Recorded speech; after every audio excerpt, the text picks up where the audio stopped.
Imagine standing just a few steps away from someone, watching them move, breathe, speak, and then in the blink of an eye, they are gone.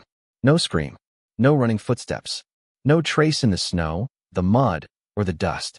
Tonight, we'll follow 3 disappearances separated by oceans and centuries, yet bound by the same impossible thread.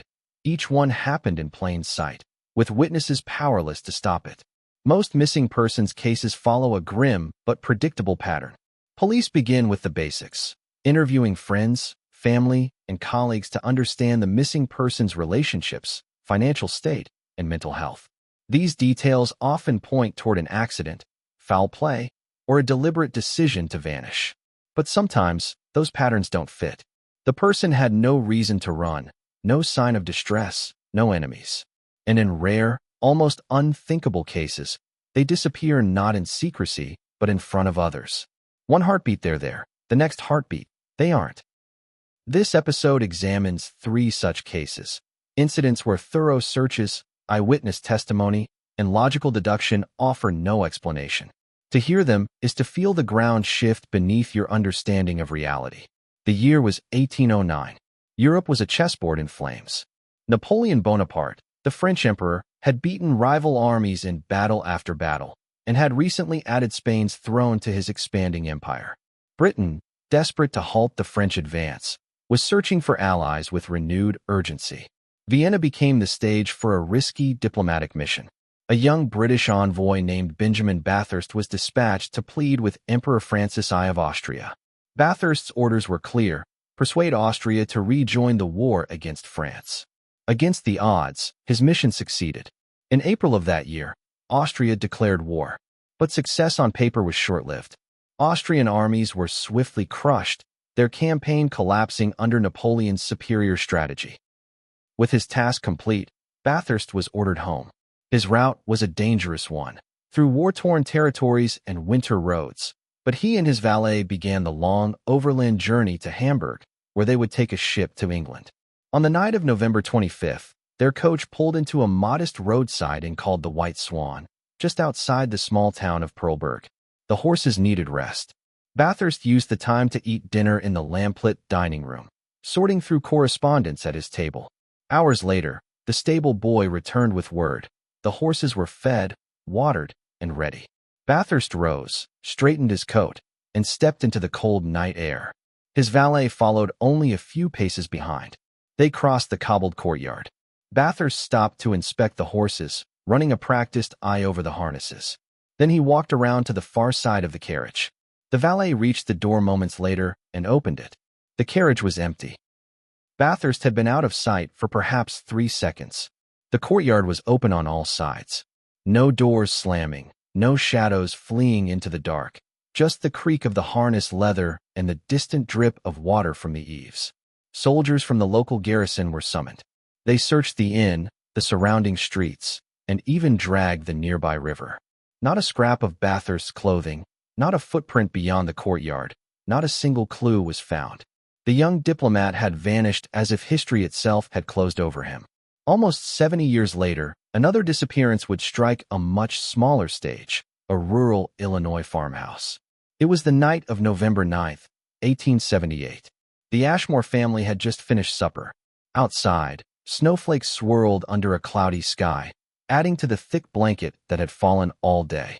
After clearing his plate, Christian Ashmore asked his 16-year-old son Charles to fetch a bucket of water from the spring nearby. Charles wrapped himself in his coat, pulled on his hat, and took the metal pail from its hook by the door. The wind moaned over the fields as he stepped outside. Minutes passed. The sound of boots crunching snow never returned to the porch. Worried, Charles's younger sister Martha lit a kerosene lantern and set off toward the spring. The snow glowed orange in the lantern's light. She followed the fresh footprints, deep, crisp impressions leading away from the house in a straight line. Then they stopped. Several yards short of the spring, the trail simply ended. No scuff marks, no dragged footprints, no sign of a fall. The spring was frozen solid. He couldn't have fallen through. The pail was nowhere to be seen. Her heart pounding, Martha called his name into the dark. No answer but the wind. She ran back for her father. Soon the family was scouring the area, spreading out in widening arcs. but every search led back to the same impossible spot where the prints ended. That night, the family kept vigil, lanterns glowing in the windows. The next morning, Christian rode into Quincy to summon the authorities. His wife stayed home. At one point, she retraced her son's last path to the point where his prints vanished. And there, she froze. A voice, faint, almost swallowed by the wind. "Help me." She turned in every direction, searching the empty snowfield. The voice came again, but from another angle. It shifted each time she heard it, as though circling her, drifting farther away with each call. And then, silence. Over the next few weeks, others in the family claimed to hear Charles's cries in the same spot, always faint, always moving, until one day they stopped forever. No body was ever found. The Ashmore case was chilling enough, but some believed it echoed an earlier disappearance from 1854 in Selma, Alabama. It was a day so hot that the air itself seemed to shimmer. Orion Williamson, a farmer, sat on his porch, watching his workers toil in the fields. He noticed his horses standing too long in the sun and decided to lead them to the shade. He called to his farmhand, but got no answer. So he picked up a stick to guide the horses and stepped into the field himself. At that moment, neighbor Armour Wren was passing by in a wagon, his young son beside him. The two men waved. And then, before their eyes, Orion Williamson was simply not there. The field was flat and open. There was nowhere to fall, no cover to hide behind. Mrs. Williamson ran to the spot, expecting to find her husband collapsed. Wren, his son, and others from the household joined her. The place where he had been standing was empty. News raced through Selma. Dozens of searchers combed the farmland, calling his name, checking wells, barns, and the edges of nearby woods. For a week, the search continued and ended with nothing. Months later, workers noticed something strange. The place where Orion had vanished was now a perfect circle of barren ground. No grass, no weeds. Nothing would grow there despite repeated attempts. Even stranger, Mrs. Williamson claimed that when she or her children came near the circle, they would hear Orion's voice, calling for help, saying he was lost and couldn't find the farm.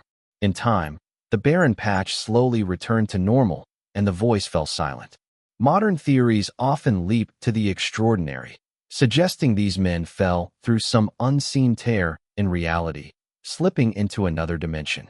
Perhaps, for reasons unknown, the boundary between worlds briefly weakened in these spots, swallowing them before sealing shut again.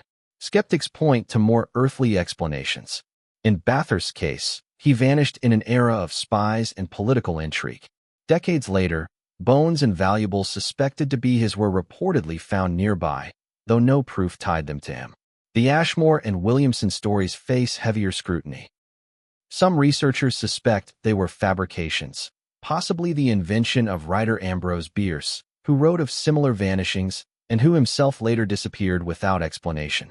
Whether fact or fiction, these stories linger because they speak to a primal fear that we might step into a patch of earth, a moment in time, where the rules we know simply stop applying. And if that's possible, then maybe it's not just a story.